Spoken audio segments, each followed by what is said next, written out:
Yelen Pierce steps off the school bus in Crestwood, Alabama, expecting a quiet first day at Crestwood Academy. But his locker's already smeared with a vicious racial slur in red marker. Carter Grayson, the lacrosse star, smirks from the hall, whispering to his crew as Yelen wipes it clean. Stone-faced, nobody knows he's an MMA fighter. Not yet. That night, a brick shatters his family's window with a note, "Leave, it's a warning." But what'll happen when Yelen fights back? Hey, where you watching from? If you stand for justice, hit like, subscribe, and stick around for more. Yelen Pierce figured he could lay low at Crestwood Academy after that brick smashed through his family's window, but laying low in a town like Crestwood, Alabama, wasn't in the cards for a kid like him, not with skin a shade too dark for the polished hallways and pristine lawns of this tight-knit, mostly white enclave. He walked into the cafeteria on his third day, tray gripped tight with a heap of mashed potatoes and a soggy chicken patty, eyes scanning for a spot where he wouldn't stir up trouble. But trouble had already sniffed him out like a hound on. A fresh scent, the room buzzed with chatter, forks scraping plates, and the dull roar of 300 students jostling for space. But Yelen felt the weight of every glance that lingered a beat too long, every hushed giggle that pricked his ears as he moved past the lacrosse team's table. Carter Grayson, the king of that crew, sprawled in his seat like he owned the place, all broad shoulders and sharp jawline, his blonde hair swept back just so, watching Yelen with a glint in his blue eyes that promised something ugly. Carter's boys, Miles with his weary frame and twitchy smirk, Tucker with his linebacker bulk, and Reed with his calculating squint, flanked him. Their trays barely touched because flexing power mattered more than eating lunch. Yelen picked a corner table near the exit, sat alone, and dug into his food, figuring if he kept his head down, he could dodge whatever storm was brewing. But Carter wasn't about letting anyone slip through his grip, especially not the new black kid who didn't bow or flinch. Halfway through his meal, Miles sauntered over, all casual-like, and tripped, his elbow knocking Yelen's tray to the floor with a wet splat, mashed potatoes smearing across the tiles as the room erupted in snickers. "Oops, my bad, bro," Miles drawled, not even pretending it was an accident, while Carter leaned back, grinning like a cat with a mouse pinned under its paw. Yelen clenched his fists under the table, feeling the heat crawl up his neck, but he didn't bite. Just stood, grabbed a napkin, and started cleaning the mess. Every scrape of paper against the floor, a reminder of the eyes boring into him, waiting for a crack. The teachers, like Ms. Hargrove with her pinched lips and graying bun, stood by the juice machines, sipping coffee and staring at the ceiling like nothing was happening. Their silence louder than the laughter echoing off the walls. Yelen got it. He'd seen this play before. His mom's job dragging them from city to city. Each new school a fresh gauntlet of stares and tests, but Crestwood felt different, heavier, like the air itself wanted him gone. He shook it off, told himself he could outlast them, focus on his routine, school, then straight to Iron Forge Gym, where he could pound pads instead of faces, then home to crash and repeat. That night, he slipped into his room, dropped his backpack by the desk, and froze. The zipper hung open, sliced clean through with a pocket knife. The word "go home" scratched into the canvas in jagged, angry lines. His books were still there, but the message wasn't. It was a gut punch, a promise that ignoring them wouldn't cut it anymore. Next day, he walked the halls with his head on a swivel, catching the smirks, the way kids parted like he was contagious. And by lunch, Carter's crew was back at it. Tucker accidentally spilling a carton of milk down Yelen's shirt in the serving line, the cold liquid soaking through to his skin as Miles cackled. "Guess you don't belong here, huh?" Yelen peeled off the wet fabric, balled it in his fist, and kept moving, jaw tight, because reacting was what they wanted, and he wasn't about to hand them that win. Ms. Hargrove shuffled by, her clipboard clutched to her chest, eyes flicking to the mess then away, muttering about boys being boys under her breath as she vanished into the faculty lounge. Yelen swapped shirts in the bathroom, the stale stench of milk clinging to him all afternoon, but he pushed through, sat through. Calculus, English, history, every class a slow burn of whispers and sit-along looks, the kind that said he was a guest who'd overstayed his welcome. After school, He hit Iron Forge, a gritty little gym 10 miles out of town. All rusted weights and sweat-soaked mats, where he could duck under hooks and throw crosses until his knuckles ached, the rhythm of it drowning out the noise in his head. He sparred with a guy twice his size, landed a clean jab, felt the sting of focus snap him back to himself, and for a couple hours, he was just Yelen. Not the target, not the outsider, just a fighter who knew his way around a ring. Walking home, under a bruised purple sky, he thought maybe he could ride this out. Let them tire themselves out with their petty games, because that's all it was, right? Stupid kid stuff he could shrug off like dust on his sneakers. But then Friday rolled around, and he was in the hall, swapping out his biology textbook at his locker, the one they hadn't touched since that first day. When he caught the shuffle of sneakers behind him, the low chuckle that set his teeth on edge, Carter loomed up, leaning against the row of lockers, his frame blocking the light. Miles and Tucker flanking him like guard dogs. Reed hanging back with that sly little grin that said he was plotting something worse. Damn, you must really. Like that locker, man, you spend half the day standing in front of it, Carter said, his voice all lazy mockery, like he was tossing out bait and waiting for a nibble. Yelen didn't look up, just slid his book in, grabbed his notebook, and clicked the door shut. Every move deliberate, every breath measured, because he knew Carter was fishing for a spark, and he wasn't about to light it. Carter's grin twitched. He wasn't used to being ignored, not by anyone. Least of all some new kid who didn't know his place in this town he'd claimed as his kingdom. Come on, you don't talk much, do you? Makes me wonder if you got anything to say at all. Carter pressed, stepping closer, his breath hot with spearmint gum and menace. Yelen turned, met his eyes, and said, I just don't waste words on people who don't matter. His voice flat, steady, not a hint of heat, just cold, hard truth dropping between them like a stone. The hall went quiet, a couple kids pausing. Mid-stride, Miles letting out a sharp ho under his breath, Tucker shifting like he didn't know whether to laugh or swing, Reed's grin widening like he'd just won a bet.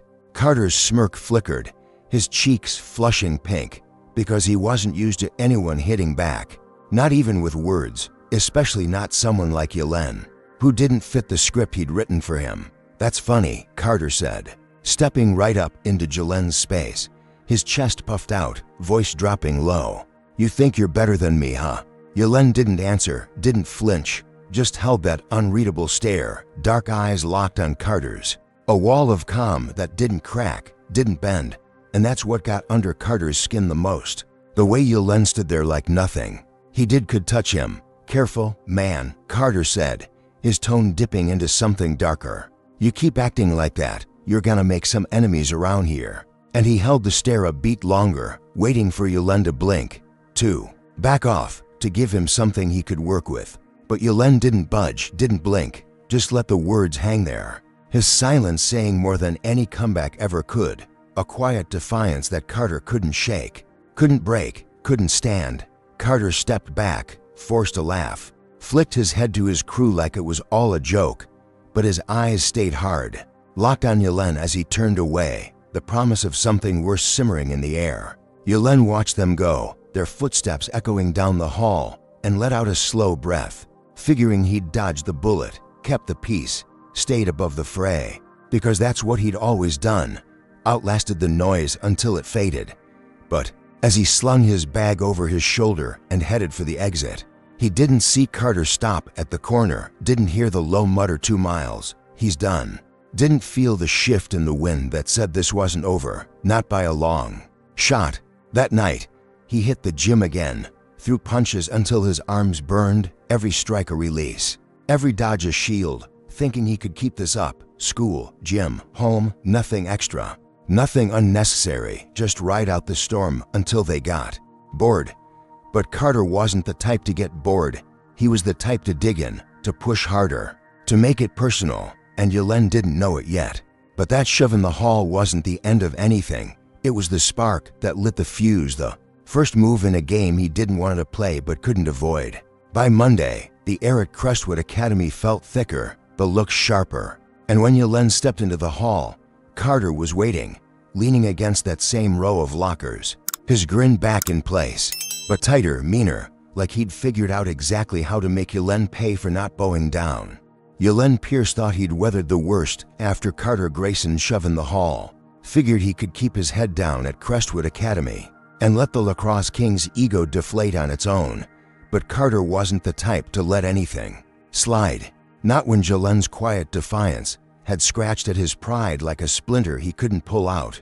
Monday morning hit, and Yelen walked into the school with his backpack slung over one shoulder, the sliced-up "Go Home" still etched into it, a badge he hadn't bothered to replace because he wasn't about to let them think they'd won. The halls buzzed with the usual chaos, kids slamming lockers, shouting over each other. But the air around Yelen felt charged, like static before a storm, and he caught Carter's smirk from the corner of his eye, leaning against a trophy case. With Miles, Tucker, and Reed circling like vultures waiting for a carcass to drop, Yelen ignored it, pushed through to gym class, where the hardwood floor gleamed under fluorescent lights and the air smelled of sweat and rubber, thinking he could just get through the hour, dodge the ball drills, and bounce. But Carter had other plans. Oh yeah, he was itching to turn the screws. And gym was the perfect stage. They were running a lacrosse drill, sticks clacking as balls flew, and Yelen hung back, jogging the perimeter, keeping his distance because he knew Carter's crew played dirty. Then it happened, fast as a snake bite. Carter gripped his stick, wound up, and launched a lacrosse ball straight at Jalen's head. No warning, no hesitation. Just a blur of white rubber screaming through the air. It caught him square on the temple, a hot burst of pain exploding behind his eyes, and he stumbled. Blood trickling down his cheek, warm and sticky, pooling in the collar of his shirt. The gym went quiet for a split second, then erupted in gasps and muffled laughs, Carter spinning his stick like it was nothing, calling out, "My bad, man," slipped out of my hands. With a grin that said he'd aimed every inch of it, Coach Daniels, a barrel-chested guy with a whistle dangling from his neck, jogged over, squinting at the blood, then at Carter, and muttered, "Just a fluke, Pierce, shake it off," before blowing the whistle to restart the drill. Like Jalen's split skin didn't even register, Ms. Hargrove, perched on the bleachers with her clipboard, caught the whole thing and smirked, her lips curling like she'd just seen a good punchline. Because in Crestwood, Carter was untouchable, and Yelen was the punchline. Yelen pressed his sleeve to the cut, the sting sharpening his focus, and limped to the bathroom, splashing cold water on his face, watching red swirl down the drain, figuring he could stitch it up later. No point in snitching when no one cared. Back in the halls, Carter's crew didn't let it die. Oh no, they spun it into gold. Miles leaning into lockers, whispering loud enough for Yelen to hear. Heard that new kid's got a record, probably deserved it, while Tucker flexed, his fists grinning like he'd thrown the ball himself. By lunch, the rumor had legs. Kids muttering he was a thug, a troublemaker, some gangbanger who'd lucked into Crestwood Academy. And Yelen felt the shift, the way eyes narrowed, shoulders turned, like he'd gone from outsider to threat in 3 hours flat. He sat alone again, picking at a sandwich, telling himself he'd seen worse. He could ride this out, because that's what he did. He survived, he adapted, he kept moving. But Carter wasn't done, not by a mile, and what came next was colder, sharper, a knife twist he didn't see coming. Fourth period, history class. Yelen was at his desk, flipping through notes on the Civil War, when Miles slipped by, all casual, brushing Jalen's bag with his hip, quick as a shadow. Yelen didn't think much of it, not then, just kept his eyes on the page. But 10 minutes later, Ms. Hargrove strutted in with the principal, Mr. Voss, a weary guy with a permanent frown, announcing a random locker check that somehow zeroed in on Jalen's row. Voss swung Jalen's locker open, rummaged through, and pulled out a dime bag of weed, holding it up like a trophy, the plastic glinting under the lights as the class sucked in a collective breath. Jalen's stomach dropped, his mind racing, because he didn't smoke, didn't deal, didn't even touch the stuff, but there it was, dangling in Voss's bony fingers, and he knew exactly who'd planted it.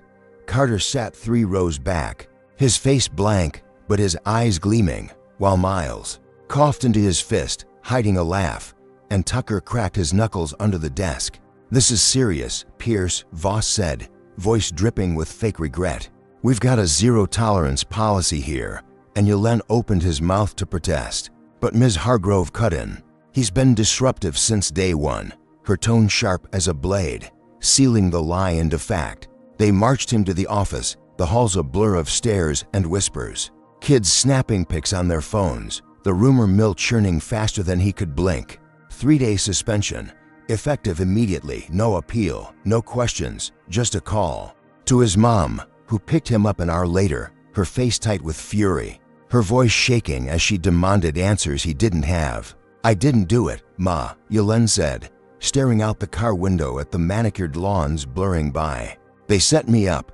She slammed the steering wheel with her palm. "This damn town, I knew it." But Yelen just shrugged. "I'll handle it," because he always did. He'd figured out how to dodge bigger hits than this, right? Back home, he patched up his temple with a butterfly bandage, the mirror showing a jagged line across his brown skin, a mark he'd carry for weeks, and hit iron forged that night, throwing punches at a heavy bag until his shoulders screamed, the thwack of leather drowning out the sting of the day. He told himself he could wait it out, let the suspension blow over, come back stronger, because Carter's crew couldn't touch him if he didn't let them, could they? 3 days later, he walked back into Crestwood Academy, head high, bag slung over his shoulder, ready to reset, to prove he wasn't the kid they'd painted him to be. But the second he hit the hall, he saw it. His desk and homeroom trashed, books ripped, pens snapped in half, and a new slur carved into the wood, "Get out," deep and fresh. The splinters still curling from the knife that had done it. His chest tightened, breath catching, because this wasn't just a shove or a rumor anymore. This was a declaration, a line crossed, and Carter stood by the window, arms crossed, watching him with that same damn smirk, like he'd already won. Yelen dropped his bag, fists curling, but held it together, sat down. Because he wasn't about to give them the explosion they craved, not yet. Still, the question gnawed at him. How far would Carter push this, and what would it take to make him stop? "Yo, what do you think? Was Yelen right to keep his cool? Or should he have called Carter out right then?" Comment number 1 if you think he's playing it smart. Number 2 if you'd have swung back already. Smash that like button if you're raging at this setup. And subscribe to see how Yelen flips this mess, because trust me, it's about to get wild. Ever wonder how deep this town's hate runs? Or what Carter's got up his sleeve next? Stick around, because the next twist'll leave you speechless. Yelen Pierce walked back into Crestwood Academy after his 3-day suspension with his chin up, the carved slur on his desk still fresh in his mind, but he was determined to push through, figuring if he could just keep his focus on the clock, the bell would ring, and he'd be out of this pressure cooker of a school before Carter Grayson and his crew could cook up something worse. The halls hummed with the usual racket, sneakers squeaking on polished floors, lockers clanging shut, but the air around Yelen felt tighter now, like every step he took tugged at a tripwire. Nobody else could see. He made it through morning classes, dodging the whispers that trailed him like smoke, the way kids leaned away when he passed, their eyes flicking to his bandaged temple, the rumor mill churning out garbage about him being some kind of delinquent who'd earned every hit he took. By afternoon, he was done, ready to bolt, and he cut through the parking lot behind the school, a cracked stretch of asphalt framed by pines and littered with soda cans, his sneakers crunching gravel as he headed for the bus stop 2 blocks down. That's when he heard it, the low rumble of laughter rolling in from his left, and he turned just in time to see Carter stepping out from behind a rusted dumpster, his lacrosse jersey stretched tight across his chest, Miles, Tucker, and Reed fanning out behind him like a pack of wolves circling a lone deer. Yelen's pulse kicked up, but he kept walking, hands loose at his sides, because he'd dealt with punks before, and he wasn't about to let these clowns see him sweat. "Where you running off to, Pierce?" Carter called, his voice all syrupy menace, and Yelen didn't answer, just kept his stride steady, figuring they'd bark a little and back off like always. But this wasn't always, oh no, this was different, and he felt the shift in the air, the way their steps quickened, closing the gap. Tucker moved first, all 200 pounds of him lunging forward with a meaty fist aimed at Yelen's jaw. and Julen's instincts flared, years of MMA drilling into his bones, screaming at him to slip the punch, counter with a hook, drop the guy into moves flat. But he didn't, not yet. He sidestepped instead, letting the fist graze his cheek, a sharp sting blooming across his skin as he stumbled back, keeping his hands down because fighting here, now, with 4 against 1, would only prove their lies right. Carter barked a laugh. "What's wrong? Tough guy, scared?" And Miles darted in, shoving Julen hard into Tucker's chest, the big guy's elbow slamming into his ribs with a dull thud that knocked the wind out of him. Julen hit the ground, gravel biting into his palms, and Reed pulled out his phone, filming it all, the lens glinting in the late afternoon sun as Carter stepped closer, looming over him. "Smile for the camera, man. Let's show Crestwood what you're made of," Carter sneered, and Tucker swung again, a sloppy haymaker that clipped Julen's jaw, snapping his head to the side, blood pooling in his mouth, metallic and warm. Julen spit it out, pushed to his knees, and locked eyes with Carter, his stare cold, unyielding, because he wasn't about to beg, wasn't about to break, and that's what pissed them off most. Miles kicked at his side, a glancing blow that stung more than it hurt, and Carter grabbed Julen's collar, yanking him up, his breath hot with venom as he hissed, "You're nothing here, you hear me?" Before shoving him back down, the crew laughing like they'd just won a championship. Reed hit stop on the video, grinning as he uploaded it right there, the title flashing in Julen's mind even before he saw it, Crestwood's new punching bag, and within minutes, it was live, pinging across every phone in town. Likes and comments rolling in from kids who'd never even met him. They scattered after that, peeling off toward Carter's truck, their laughter fading into the pines, leaving Julen on the ground, bruised but breathing, his jaw throbbing, his ribs aching, but his mind racing faster than his pulse. He pulled himself up, dusted off the gravel, and limped home, the video already buzzing in his pocket by the time he hit the front porch, his phone lighting up with notifications he didn't want to read. Inside, Maya, his 12-year-old sister, was sprawled on the couch, her braids swinging as she scrolled her tablet, and her eyes went wide when she saw the clip, her voice cracking as she jumped up. "Julen, what the hell? Why didn't you fight back?" He sank into a chair, wincing as he pressed a hand to his side, and muttered, "Not yet, Maya. Not like that," because he knew swinging now would just feed their narrative, paint him as the thug they wanted everyone to see. She stomped her foot, all fury and fire. "They can't do this. You're better than them. You're a fighter." And Julen forced a half smile. "I know. I'll pick my moment." Because he wasn't about to let her see him rattled, not when she looked at him like he could fix anything. That night, he slipped out to Iron Forge Gym, the 10-mile trek worth every step, and pounded the heavy bag until his knuckles bled through the wraps, each hit a promise, each dodge a plan, because he wasn't just surviving anymore. He was building something, a wall of focus they couldn't crack. The gym was his sanctuary, all creaking floors and flickering lights, the air thick with lineament and determination, and he sparred with a guy named Rico, a lanky welterweight who moved like water, landing a jab that split Julen's lip but grinning. When Julen countered with a body shot that made him wheeze, "You're a beast, kid," Rico said, and Julen nodded, wiping sweat from his brow, feeling the weight lift for a minute, thinking maybe he could outlast this, let the video fade, let Carter's crew get bored of their own game. He walked home under a moonless sky, the ache in his bones a dull hum, convincing himself humiliation was the worst they could throw, because bruises healed, right? And words were just noise he could tune out. But as he turned onto his street, his house coming into view, its yellow paint chipped but proud, he saw the cop car parked out front, lights off, engine idling, a silhouette in the driver's seat watching him through the dark.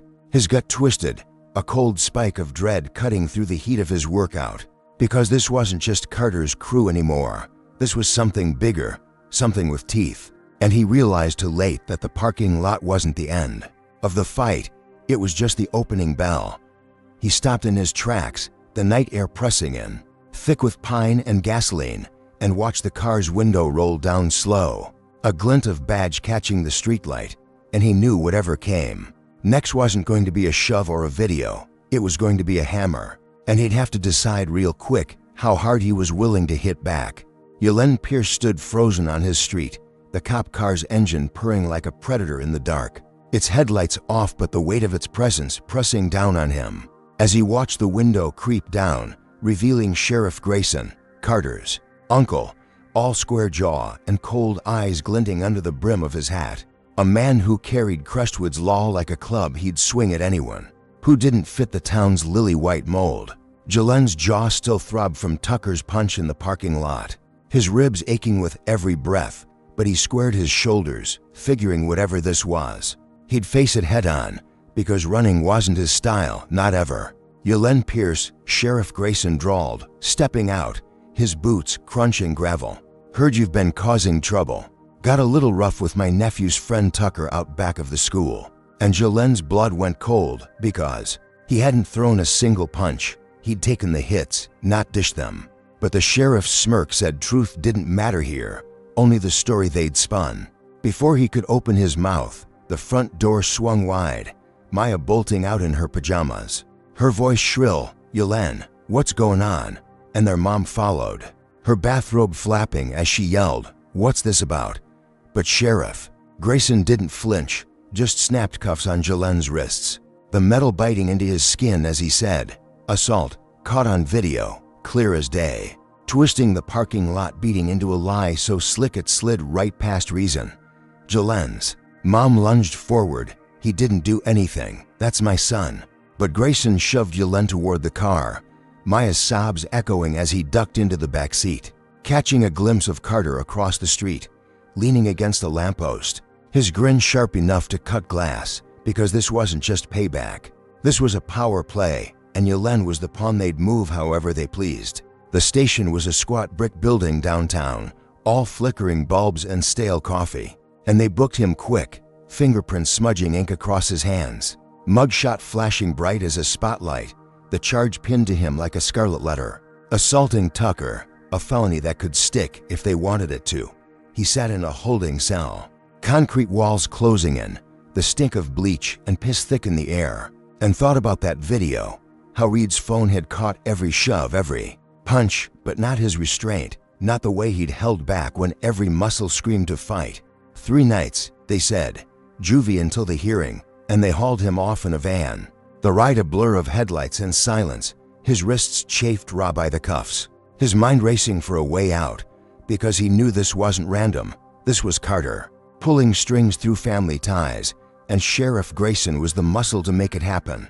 Juvie was a gray maze of barred doors and shouting, kids pacing like caged dogs, and Yelena kept to himself, bunk hard under his back, staring at the ceiling, counting cracks to keep his head straight, because losing it here wouldn't help not. When Maya's tears still burned in his memory, not when his mom was out there fighting for him. She showed up the next day with a lawyer, a weary guy named Mr. Ellis with a cheap suit and a sharp tongue, who tore into the case. No evidence, videos one-sided, witnesses all Grayson's boys. But the system didn't budge, not at first. The judge, a buddy of Judge Grayson, Carter's dad, who set bail high and smirked from the bench like he'd already written the ending. Yelena's mom raged outside the courtroom. "This is bullshit. They're framing him." And Ellis nodded. "Small towns, tight circles, we'll get him out."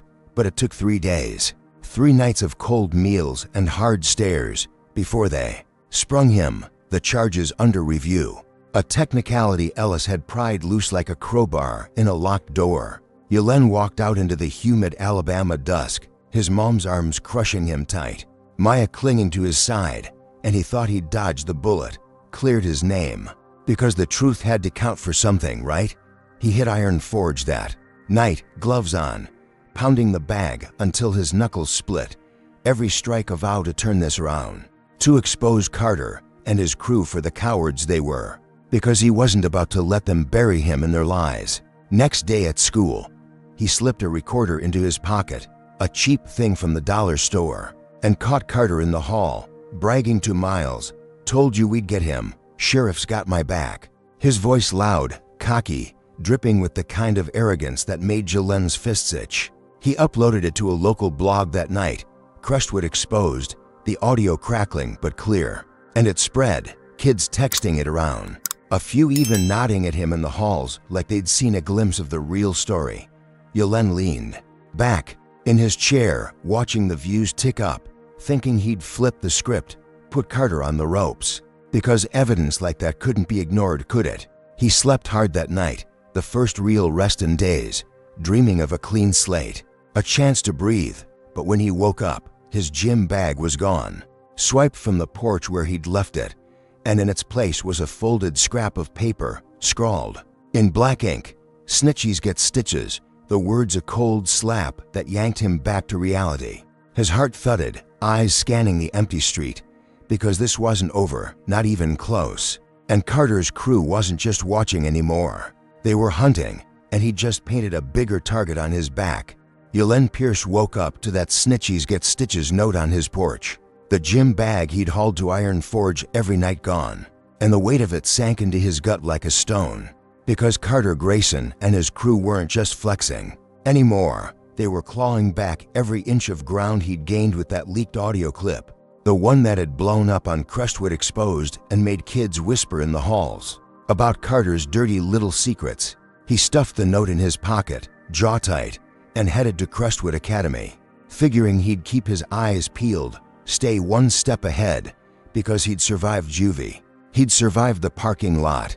He could survive this too, right? The day started off quiet to quiet, the kind of stillness that prickles your neck. And he caught Carter watching him from the lacrosse field during pay, stick in hand, his grin sharper than ever, like a shark smelling blood in the water. Yelen brushed it off, hit his classes, kept the recorder rolling in his pocket just in case, because evidence was his shield now, and he wasn't about to let them catch him slipping again. But Carter wasn't playing subtle this time, oh no. He'd taken that blog post like a punch to the face, and by lunch, the hammer dropped hard. Yelen was at his locker, swapping out books, when he heard the snickers, turned, and saw Miles holding a dripping bucket, the stench hitting him before the liquid did. Pig blood splashing across his locker in a thick, red wave, splattering his shoes, his jeans, the coppery reek choking the air as kids gasped and scattered. Scrawled in the mess was "You're dead," the letters smeared but bold, a promise that echoed in Carter's low laugh from 10 feet away, where he leaned against the wall, arms crossed, Tucker and Reed flanking him like bodyguards, their eyes glinting with glee. Yelen froze, the wet stickiness seeping into his socks, his fists curling. But he didn't swing, not yet, because he knew that's what they wanted, a reaction they could twist into more lies. The janitor shuffled over, mop in hand, grumbling about damn kids while Ms. Hargrove strolled by, her lips pursed like she smelled something sour, and said, "Looks like a prank gone too far. Pierce, clean it up," before turning on her heel, leaving him standing in the puddle of humiliation. By afternoon, the principal called him in, Mr. Voss peering over his glasses. "This blog nonsense has everyone riled up. You're suspended again. 3 days, for stirring trouble." And Jelen's stomach twisted, because the blood, the threat, didn't matter. They'd flipped it on him again, pinned him as the problem while Carter walked free. He trudged home, suspension slip crumpled in his fist, his mom's face darkening when she saw it. "They're targeting you, Yelen, this ain't right." But he just nodded. "I know, Ma, I'll fix it." Because he wasn't about to let her see how deep this cut. That night, he hit Iron Forge, gloves on, the gym's damp heat wrapping around him like a second skin, and he sparred with Rico again, landing a crisp uppercut that rocked the guy back. A clean win that felt like a lifeline, his fists singing. With power as sweat stung his eyes, he left feeling unstoppable, the rhythm of the fight pumping through him, thinking maybe he'd turned a corner. Because Carter's crew couldn't touch him here, could they? He walked home under a sky streaked with orange, replaying the spar, the way Rico had tapped out. And for a minute, he was on top, untouchable. The blood and the suspension, just noise he could outlast. But when he hit his street, the porch light flickered, and Maya was there, curled up on the steps, her face streaked with tears. Her voice a broken hiccup. "They burned it, Yelen. They burned my bike." And he saw it then. The twisted metal frame in the yard, tires melted to stubs.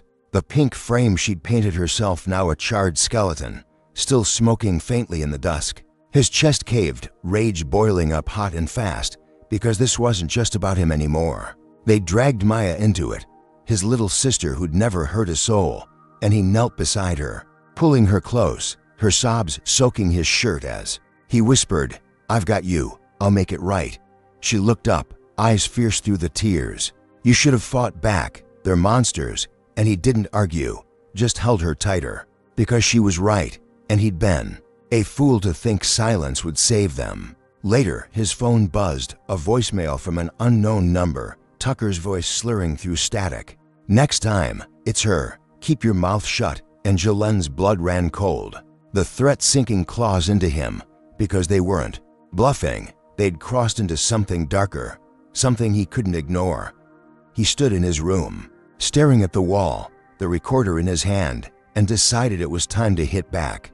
Not with fists, not yet, but with something sharper, something they couldn't dodge.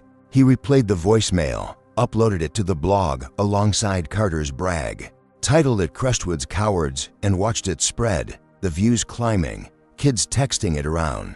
A few even leaving notes in his locker the next day. "Keep going, man," scribbled on torn paper.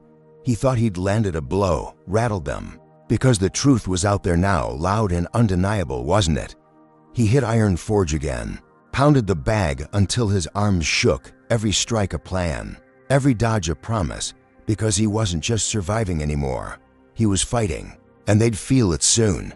But as he walked home, the night thick with cricket hums, he didn't hear the pickup truck idling down the block, its headlights off, its engine a low growl blending into the shadows. Tucker behind the wheel, Carter in the passenger seat, their eyes locked on him like hunters sighting prey, because Jolen's move had lit a match, and they were ready to burn it all down.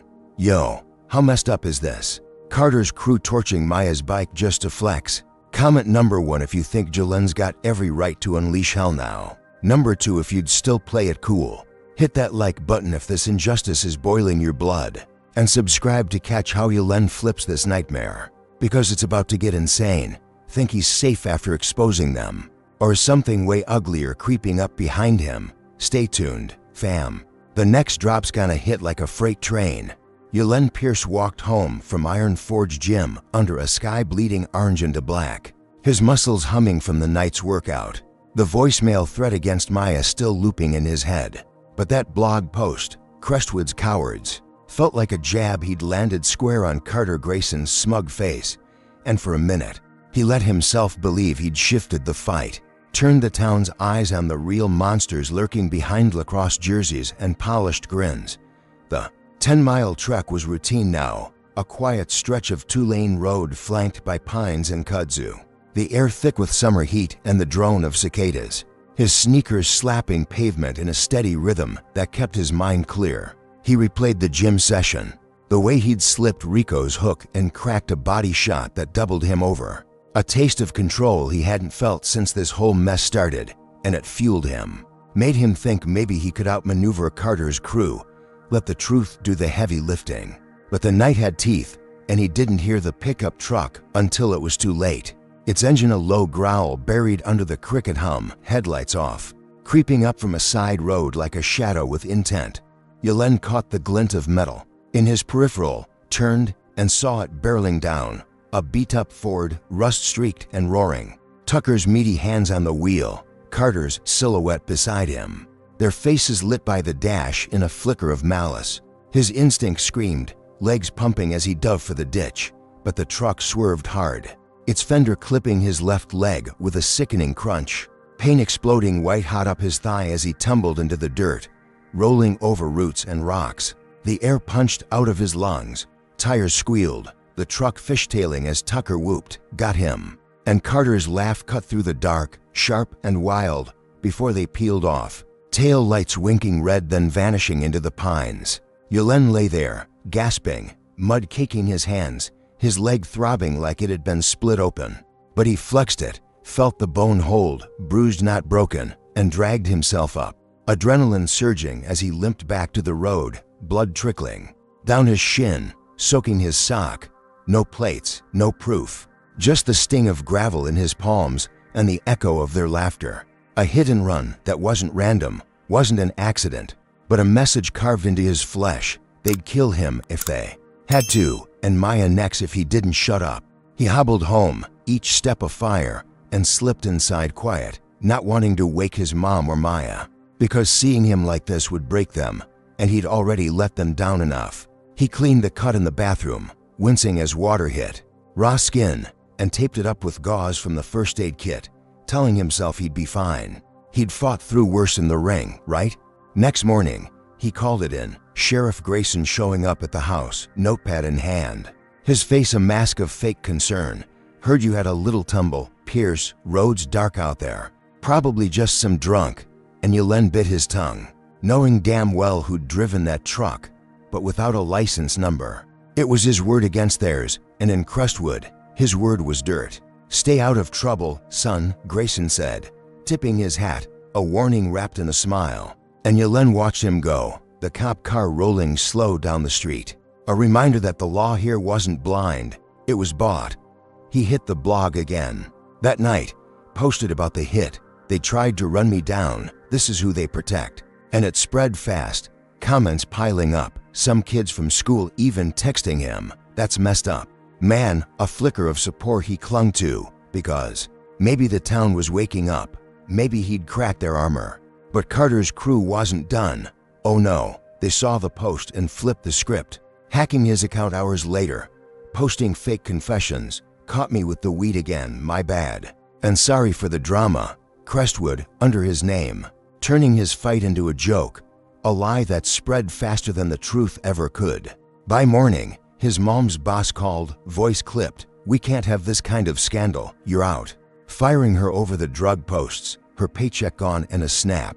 The family's lifeline cut because Yelen had dared to speak. She slammed the phone down, eyes red. This town's killing us, Yelen. And he nodded, guilt choking him. Because he'd swung back and hit her instead. The collateral damage piling up like bodies in a war he didn't start. He thought he'd hit rock bottom, figured they'd taken everything they could. His leg, his name, his mom's job, and he limped to school, head high despite the pain. Ready to face whatever came next, because he wasn't about to fold, not now. But when he got home that afternoon, Maya was in her room, silent, her school bag dumped on the floor, and he saw it spilling out, crumpled notes stuffed inside. Go back to the gutter, and your brother's a liar, written and jagged. Marker, the hate spilling over to her now, a 12-year-old caught in their crosshairs. His hands shook, rage and shame twisting into a knot, because he'd thought he could protect her, keep this fight his own, but they'd found her anyway, and the truck's roar still echoed in his skull, a warning he couldn't outrun. Yelen Pierce limped through the front door after finding those hate notes in Maya's school bag, his legs still screaming from the hit and run, his mom's job gone, the weight of Crestwood's venom pressing down like a boot on his throat. But he wasn't about to let it crush him, not when Carter Grayson and his crew had dragged his little sister into this war. And he decided right then, staring at her tear-streaked face, that silence wasn't an option anymore. He'd fight back, loud in public, make them choke on their own hate.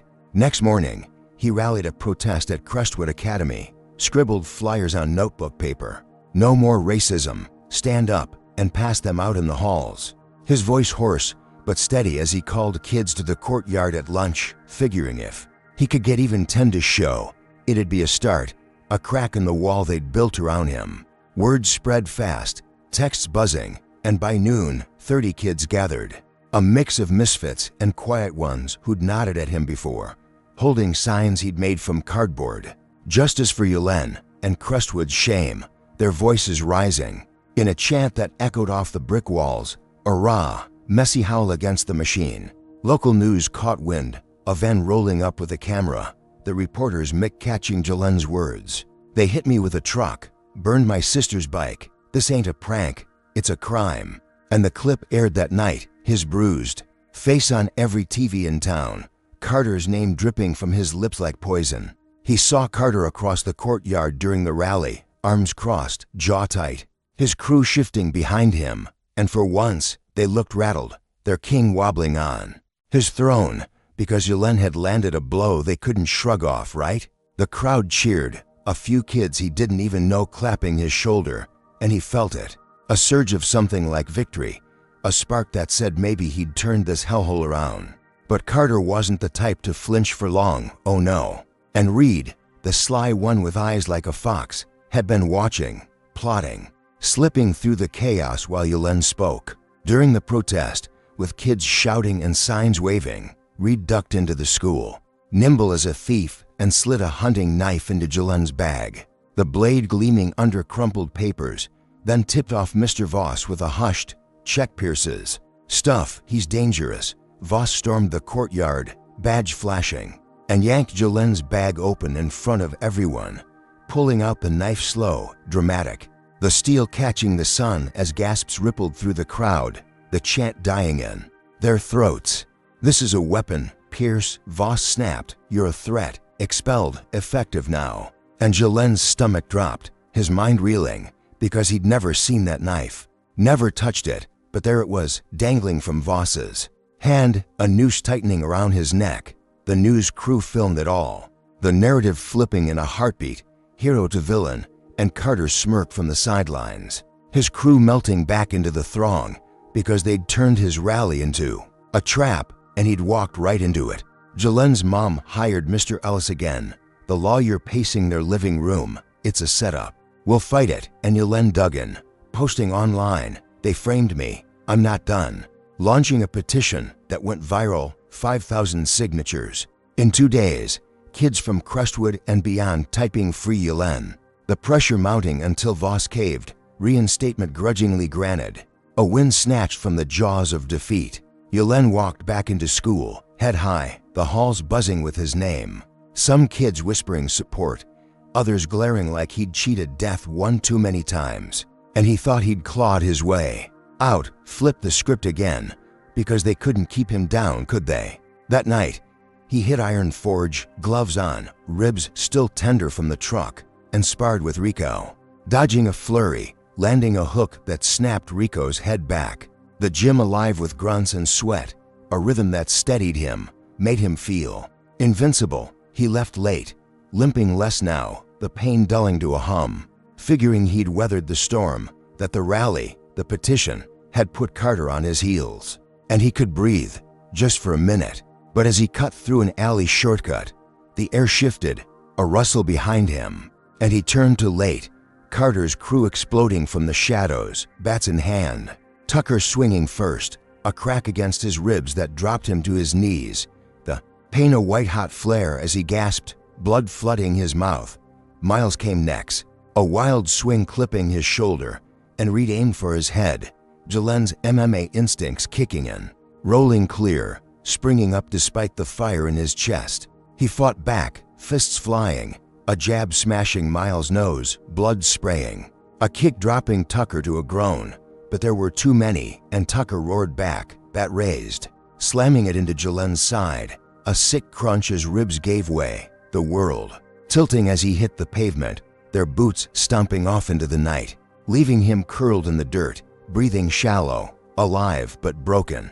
He dragged himself up, spitting red, and staggered home, the rally's cheers a distant echo, because they'd hit back harder, and he knew now this wasn't just a game, it was a hunt.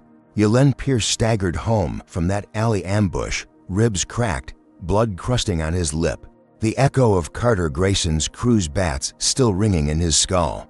But he wasn't about to let them see him crawl, not after the rally had lit a fire under Crestwood Academy, not when he'd clawed his way back from expulsion with a petition that had made the town squirm. So he patched himself up in the bathroom, wincing as he taped his side, figuring he'd rest, regroup, hit back, smarter, because they couldn't break him, could they? He slept fitful, pain jolting him awake, and at dawn, the front door crashed open. Sheriff Grayson storming in with 3 deputies, badges glinting, voices barking, hands up. "Pierce, we've got a warrant," and Yelena stumbled out of bed, leg throbbing from the truck hit, confusion fogging his head as his mom shouted, "What's this now?" And Maya peeked from her room, eyes wide with dread. Grayson shoved past, tearing through the house, flipping cushions, yanking drawers, until he stopped at Yelena's closet, pulling out a duffel bag Yelena had never seen. unzipping it slow to reveal a pile of stolen goods, jewelry, cash, a silver watch, all gleaming like a jackpot. And he grinned. "Looks like we've got a thief, folks." Jalen's stomach plummeted, his voice cracking. "That's not mine. You planted it." But Grayson slapped cuffs on him, tight enough to bruise, dragging him out as his mom lunged. "You're lying. He's no criminal." And Maya sobbed. "Leave him alone." But the deputies held them back, the scene a blur of flashing lights and neighbors gawking from their lawns. At the station, they booked him again.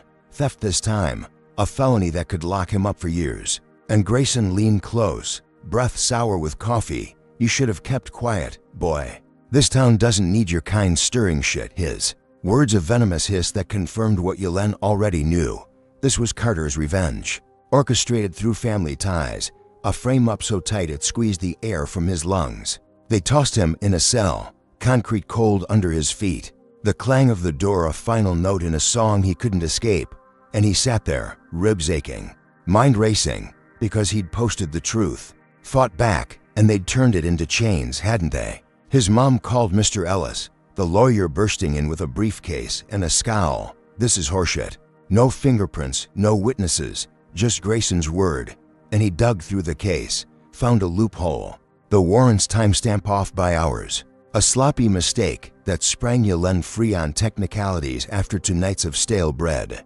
And flickering lights, his mom hugging him fierce when he stepped out. "We're suing." "They can't do this." But Yelen just nodded, too tired to argue, thinking he'd beaten the system again, dodged the noose, because he was out, right? He hit Iron Forge that evening, gloves on, pain a dull roar in his chest, and threw jabs at the bag. Each hit a defiance, a vow to expose this latest lie, because he wasn't about to let them bury him in a cell, not when he'd come this far. But as he walked home, the night thick with humidity, he saw the smoke first, a gray plume curling over the rooftops, and his heart seized, legs pumping despite the limp as he rounded the corner, to find his mom's car ablaze in the driveway, flames licking the hood, the word "thief" spray painted in white across the garage door, a crowd gathering, whispering, pointing, their eyes hard with judgment. His mom stood on the lawn, fists clenched. "They did this, Yelen, those bastards." And Maya clutched her arm, tears cutting tracks through the soot on her face, because Carter's crew had struck again, torched their last lifeline, turned the town against them with a fire that screamed louder than any blog post. By morning, the whispers spread, neighbors shunning them, store clerks refusing service. "We don't serve crooks." And Yelen felt the isolation close in, a cage tighter than juvie, because they'd taken his freedom, his mom's job, now their dignity, and he thought he'd hit the bottom, figured he could train through it, fight through it, because that's what he did, didn't he? He hit Iron Forge again, gloves laced tight, ribs a constant ache, and sparred with Rico. Landing across that rocked him, a flicker of strength he clung to, plotting his next move, because he'd expose this too, make them pay. And he left the gym late, head buzzing with plans, figuring he'd turned the corner, taken their best shot. But as he cut through the alley, the same one from before, shadows moved, fast and brutal. Carter's crew lunging out, brass knuckles glinting on Tucker's fist as it smashed into Jalen's jaw. A flash of pain that dropped him, Miles kicking, his ribs, Reed stomping his leg, the world spinning as blows rained down. A savage encore to the car fire, their laughter a roar in his ears, told you to stay down. Before they vanished, leaving him crumpled, blood pooling under his cheek, unconscious in the dirt, because they weren't done, not even close. And he'd underestimated how far they'd go to crush him. Yo, can you believe they burned his mom's car and framed him like that? Comment number 1 if you're screaming for Yelen to fight back full force. Number 2 if you think he's still got a shot at winning this smart. Smash that like button if this town's corruption's got you pissed. And subscribe to see how Yelen claws out of this hell, because it's about to explode. What's Carter cooking up next? And can Yelen even stand after this beatdown? Buckle up, fam. The next part's gonna flip everything you thought you knew. Yelen Pierce came to in that alley, face pressed to cold dirt, blood sticky under his cheek, ribs a jagged mess from Tucker's brass knuckles. The car fire's smoke still clinging to his memory as he dragged himself up, every breath a knife. In his chest, because Carter Grayson's crew had torched his mom's ride, framed him for theft, and now beat him senseless, and he'd thought he could take it, outlast it. But this was different. This was a line crossed into a place he couldn't ignore. He limped to the hospital, streetlights blurring through swollen eyes, and a nurse stitched him up, taping his ribs. "You're lucky, kid. Could have been worse." But luck felt like a lie when Maya's tearful face flashed in his head. Her school bag stuffed with hate, and he knew they'd keep coming, harder, crueler, until he broke or fought back for real. Discharged at dawn, he hobbled home, fury simmering under the pain, and his mom met him at the door, gasping, "Yelen, what now?" While Maya clung to him, whispering, "Make them stop," and he nodded, silent, because words wouldn't fix this, only action would, and he was done playing defense. That night, he leaked footage from a cheap camera he'd stashed in his bag, catching Carter's crew gloating about the fire and the beating. "He's finished now." Tucker's voice booming through static, and Yelen posted it online. Crestwood's real thugs watching it blow up, shares spiking, outrage flooding comments. Kids from school texting, "This is insane, man," a tidal wave he rode, thinking he'd finally flip the board, expose them raw. Carter's dad, Judge Grayson, caught wind fast, slamming a gag order through back channels, threatening Jolen's family with eviction. "Keep your mouth shut or lose everything." A courthouse flunky hissing at their door, and Jolen's mom raged, "They can't do this." But they could, they did, because Crestwood's law bent for Grayson's, not Pierce's. Yelen stewed, ribs taped, leg braced, and decided he'd had enough of shadows. He'd confront Carter face to face, and this on his terms, because hiding hadn't worked, exposing hadn't stopped them, maybe fists would. Next day at school, he found Carter in the hall, lacrosse stick slung over his shoulder, that smirk plastered on. And Yelen stepped up, voice low, "You want to keep this up? Let's settle it," and Carter laughed, tossing the stick aside. "You're dead, Pierce," before swinging a wild right hook. Jolen's MMA kicked in, pain be damned, slipping the punch, countering with a jab to Carter's nose. Blood bursting, then a hook to his ribs, dropping him to a knee as kids gasped, phones out. Filming the king hit the floor, Tucker lunged, but Yelen sidestepped, swept his legs, sending him sprawling, and Miles backed off, eyes wide. Because Yelen wasn't just fighting, he was dominating, a storm they hadn't seen coming. Carter wheezed, clutching his side, face red with shame, and Yelen stood over him, "Stay down." His voice steel, thinking he'd won, broken their grip, because he'd put the bully in the dirt where he belonged, hadn't he? The crowd cheered, some clapping, others stunned, and Yelen turned away, adrenaline pumping, ribs screaming but spirit soaring, figuring he'd flip the power, shown Crestwood who he really was, a fighter, not a victim. But hours later, sirens wailed, Sheriff Grayson rolling up to the house, deputies cuffing Yelen again, assaulting a minor. "Witnesses saw you start it," and Jolen's jaw dropped. He swung first, but the kids' videos had been twisted, edited, Carter's punch cut out, Jolen's hits looped, a lie so clean it stuck.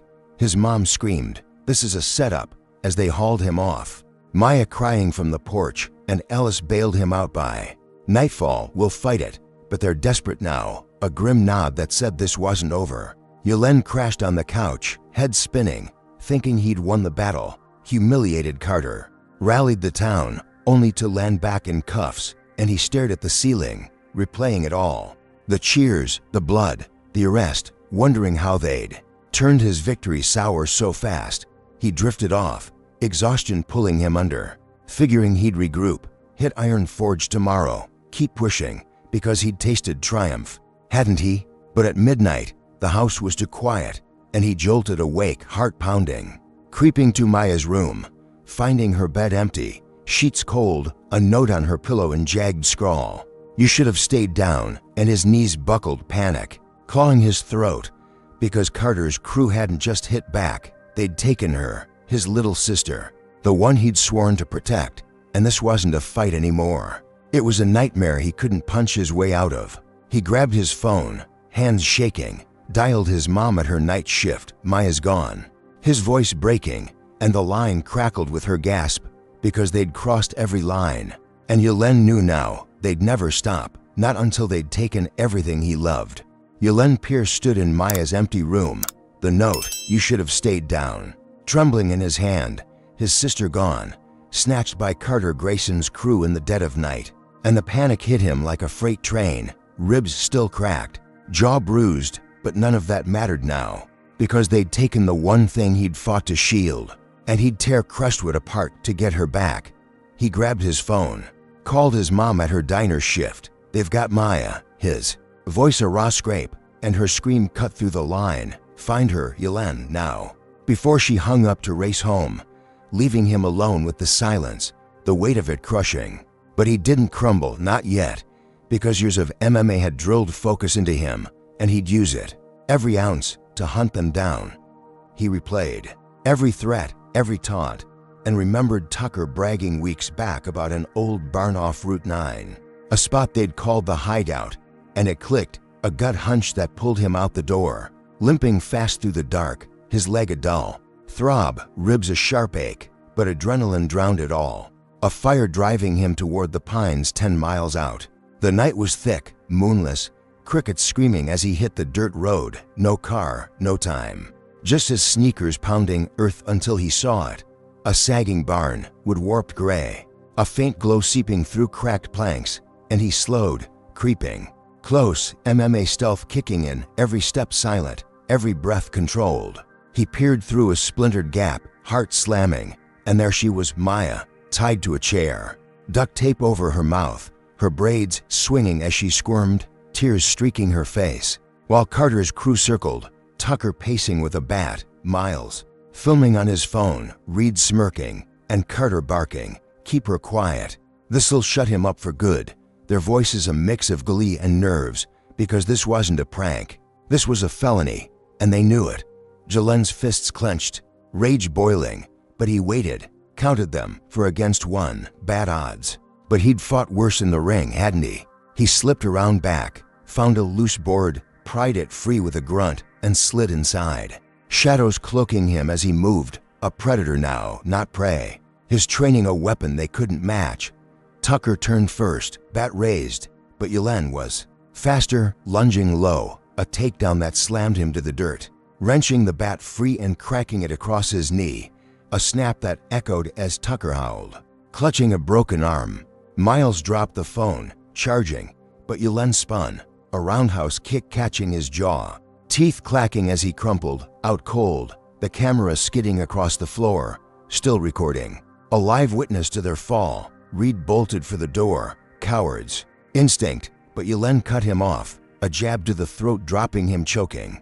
And then it was just Carter, eyes wild, scrambling for a rusted pitchfork. "You're dead, Pierce." Before lunging, the prongs glinting deadly. Yelen dodged, pain flaring in his ribs, and grabbed Carter's wrist, twisting hard. A crack as it broke, the pitchfork clattering as Carter screamed, collapsing, clutching his hand. All fight gone, just a kid now, not a king. Yelen ripped the tape off Maya's mouth, her gasp breaking the air. Yelen. And he cut her ropes, pulling her up, her arms locking around him, trembling but safe, and he thought it was over, they'd won.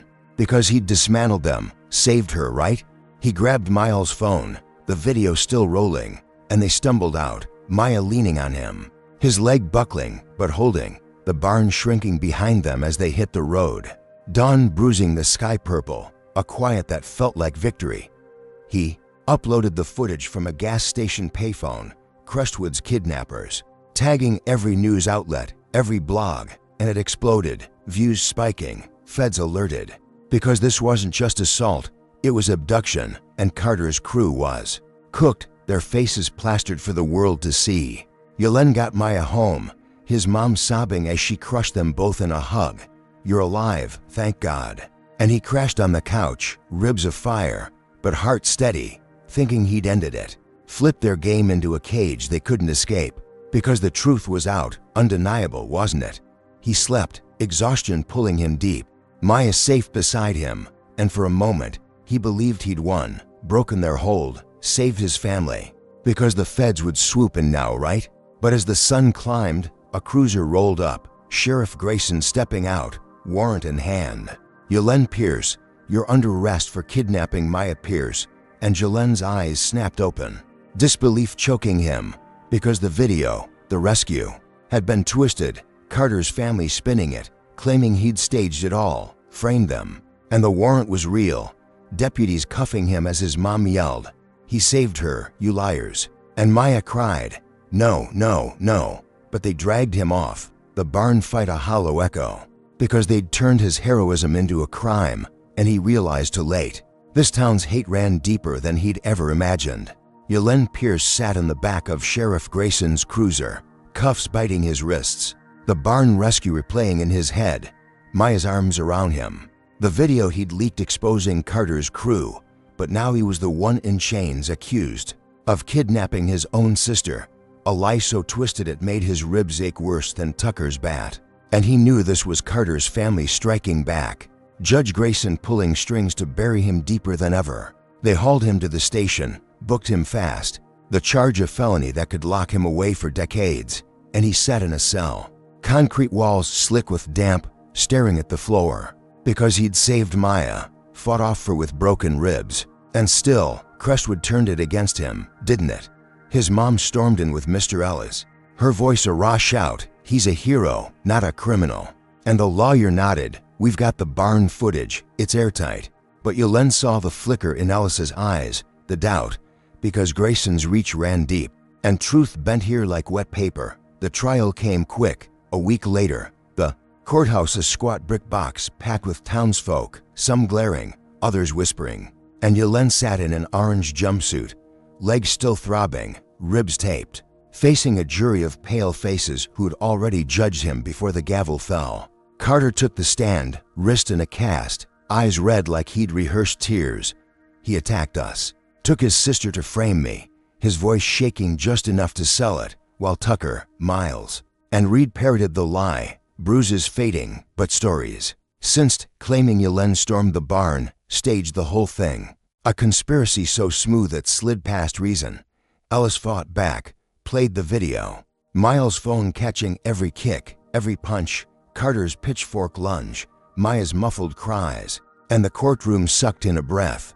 The evidence a hammer that should have smashed their tail to bits, shouldn't it? Yelena watched the jury, saw a few shift, a woman in the back wiping her eyes, and hope flickered. Because this was proof, raw and real, and they'd see through the Grayson's web, right? But Judge Grayson presided, his gavel a thunderclap, voice dripping with authority, order, "We'll weigh all testimony," and he leaned on all, steering the room, because his son's future hung on this, and he'd rig it any way he could. The prosecution twisted the tape, he planted the camera, orchestrated it for sympathy, and called Sheriff Grayson, who swore, found evidence of premeditation at the Pierce house, flashing a forged note Yelena had never seen, plans. Set, barn tonight, in blocky print, a prop so fake it stank, but the jury ate it, heads nodding. Because Grayson's badge sold lies better than truth. Ellis roared, "This is fabricated, they kidnapped her," and the video looped again. Carter's wrist snapping, Tucker's arm breaking, but Judge Grayson cut in, "Enough." Jury's heard enough, his tone a blade slicing Yelena's lifeline. And deliberation lasted 2 hours, a blink that felt like years, Yelena's pulse hammering as he sat. Maya clutching their mom's hand in the gallery, her face a mask of fear. The foreman stood, not guilty, and Yelena exhaled, a ragged breath, ribs aching as his mom sobbed. "Thank God," and Ellis clapped his shoulder, "We did it, kid," because the video had won. Cracked the Grayson armor, hadn't it? The courtroom split, half cheering, half hissing, kids from school pumping fists, others storming out, and Carter slumped, face pale, his dad's gavel limp. A rare win in a town that had tried to drown him. Yelena walked out, free, the sun hot, on his skin, Maya hugging him tight. "You're safe now," and he nodded, thinking he'd beaten them. Flipped their game, because acquittal meant justice, didn't it? That night, he crashed hard, slept with Maya in the next room, his mom. At work, figuring the storm had passed, the Graysons humbled, the town forced to see him for once. A fighter who'd stood tall. But at 3 in the morning, a crash jolted him awake, glass shattering downstairs. And he bolted up, ribs protesting, heart slamming. stumbling to the hall as flames licked up the stairs. A Molotov cocktail's wreckage smoking in the living room, fire roaring through the curtains, the couch, a beast they couldn't fight. He yelled, "Maya," and she ran out, coughing, eyes wide. "Yelena, what's happening?" As smoke choked the air, thick and black, and he grabbed her, kicked the back door open, dragging her to the yard, flames swallowing the house behind them, their home, their last stand. Gone in a blaze, sirens wailed, neighbors gawked, and Yelena stood barefoot in the grass, Maya shivering beside him, watching it burn. Because this wasn't random, this was Carter's crew, the Graysons hitting back harder. A vengeance that didn't care about verdicts. His phone buzzed, a blocked number, Sheriff Grayson's voice crackling. "You'll pay for this." Low and venomous, and Yelena's fists clenched, the heat of the fire on his face. Because acquittal hadn't ended it. It had lit a fuse, and they'd torched everything he had left to prove it. Yelena Pierce stood in the yard, barefoot in the dew-soaked grass. Maya trembling beside him as their house burned, flames clawing the night sky. The Molotov cocktail's wreckage, a smoldering scar in the living room, and Sheriff Grayson's voice still hissed in his ears from that phone call. "You'll pay for this," a threat that wasn't empty. Because Carter's crew, backed by Judge Grayson's power, had torched their home hours after the trial set Yelena free. Proving acquittal wasn't a win, it was a spark they'd drown in gasoline. His mom raced up, diner uniform smeared with grease, her scream cutting through the sirens. "My babies," as she crushed them in a hug, tears soaking Yelena's shirt, and he held her tight, ribs throbbing, leg a dull ache, because they'd lost everything, the walls that had sheltered them, the photos, Maya's drawings, all ash now. And he knew running was their only shot. Firefighters battled the blaze, hoses hissing, but it was too late. The roof caving in with a groan that shook the ground, neighbors staring, some with pity, others with cold eyes that said good riddance, and Yelena pulled Maya and his mom to a motel 3 miles out, a dingy place with peeling paint and a flickering neon sign, cashing out their last savings for a room, because Crestwood wasn't safe, not anymore. He sat on the lumpy bed, Maya curled up asleep, his mom pacing. "We can't stay, Yelena. They'll kill us," and he nodded, because she was right, the Graysons wouldn't stop, not after he'd humiliated Carter, cracked their dynasty with that barn video, and he'd fight, but not here, not like this. He pulled out his phone, battery low, and uploaded every scrap he had, the hit-and-run post, the car fire pics, the barn footage, Carter's brags, Tucker's threats, all tagged to national news. Crestwood's corruption, a desperate hail. Mary, because local blogs weren't enough. He needed eyes bigger than this town's reach. The post went live, and he crashed, exhaustion pulling him under, dreaming of fists and flames. Waking to his mom shaking him. "Yelena, look."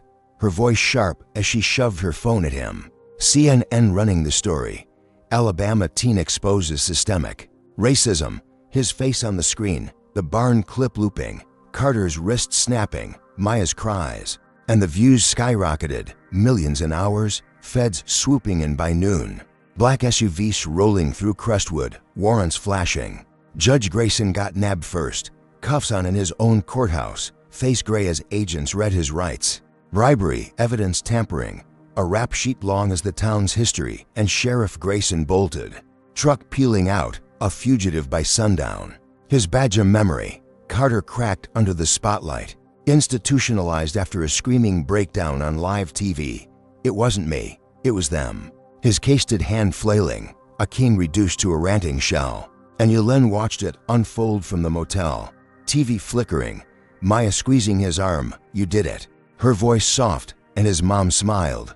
"We're free, because the Graysons were done. Their empire ash like his house, weren't they?"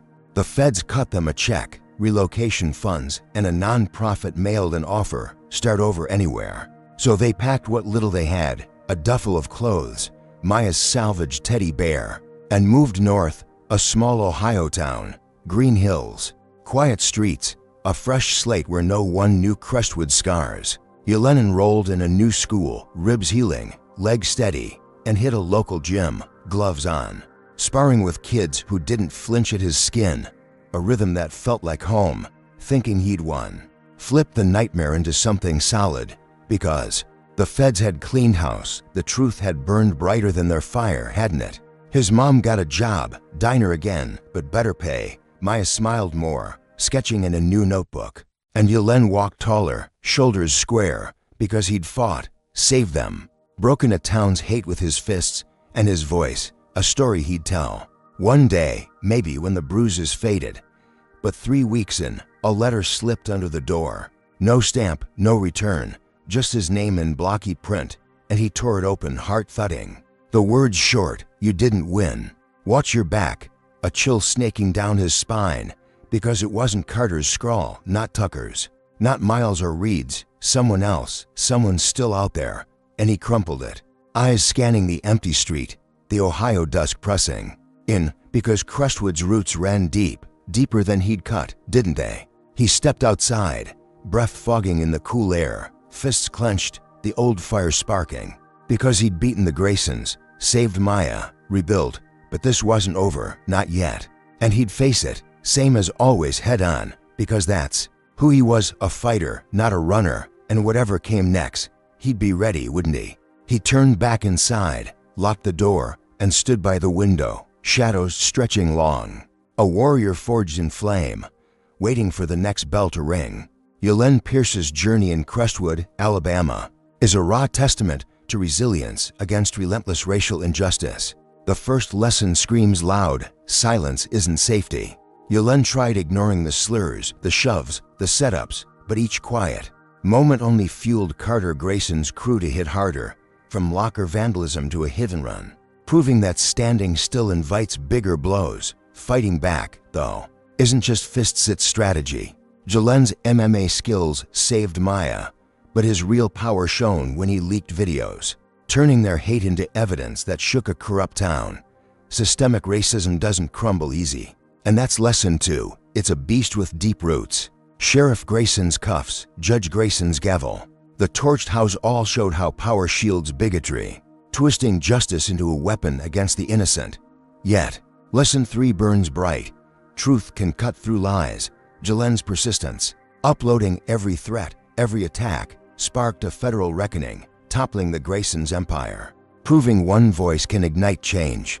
But the final lesson lingers, heavy and real. Victory's never clean. That last letter, "You didn't win. Watch your back," whispers that hate doesn't die, it hides waiting. Yelen's story teaches us to fight smart, stand tall, and brace for the long haul, because real strength isn't just surviving, it's thriving through the fire. So, what's your take? Have you faced a moment where standing up flipped the script or backfired? Drop number 1 in the comments if you think Yelen's fight was worth it. Number 2 if you'd have played it different. Hit like if this story lit a spark in you. Subscribe for more tales of grit, and share to spread the word. Thanks for riding this roller coaster with us. Here's to courage, justice, and never backing down.